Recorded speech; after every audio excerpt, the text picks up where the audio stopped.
নমস্কার, আমি আসছি তাদের তেলিয়ামুড়া।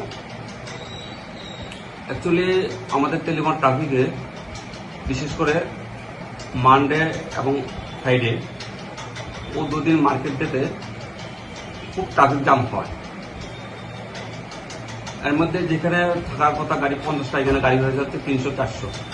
যার ধরুন বাইরের থেকে কিছু গাড়ি আসছেন এবং আমাদের ট্রাফিক থাকে, তাদের জন্য সামাল দিতে খুব কষ্ট পাচ্ছেন। বিশেষ করে মশল থেকে অনেক গাড়িগুলো আসছেন, যেখানে গাড়ি থাকবে একটা রাস্তায়, এখানে 3টা রাস্তাকে ব্লক করে দিয়েছেন। এটা কন্ট্রোল করা বড় মুশকিল হচ্ছে।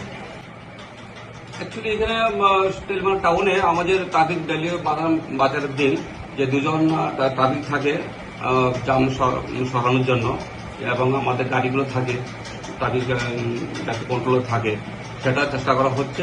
আর ভবিষ্যতে কী করা যায় সেটাও আমরা দিচ্ছি।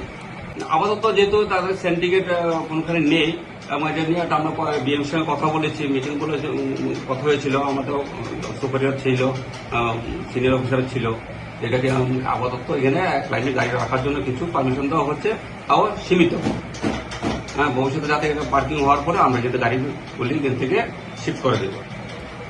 অ্যাকচুয়ালি সেটা নিয়ে আমরা উপরে কথা বলেছি, এবং ভবিষ্যতে আর কি করা যায় এটা আমরা আরও চেষ্টা করছি। বলবৎ থাকবে।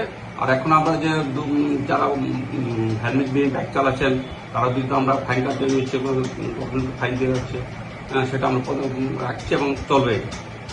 আর কীভাবে সুন্দর করা যায়, কীভাবে কাজ করা যায়, এটা আমরা আরও সিনিয়রের সঙ্গে কথা বলেছি, এটা আমরা পদক্ষেপ নেব। আচ্ছা স্যার, আরেকটি অভিযোগ হচ্ছে পাবলিকের যে তেলিয়ামুড়ার ট্রাফিক ব্যবস্থা একদম তলানিতে গিয়ে ঠেকেছে, যার দরুন এরকম যানজট হচ্ছে। তো আপনি তেলিয়ামুড়া ট্রাফিক বিভাগের ইনচার্জ হিসাবে এই বিষয়টা নিয়ে কি বলবেন, কি বার্তা থাকবে আপনার জনসাধারণের প্রতি? অবশ্যই আমরা চেষ্টা করে যাচ্ছি, চেষ্টা করব।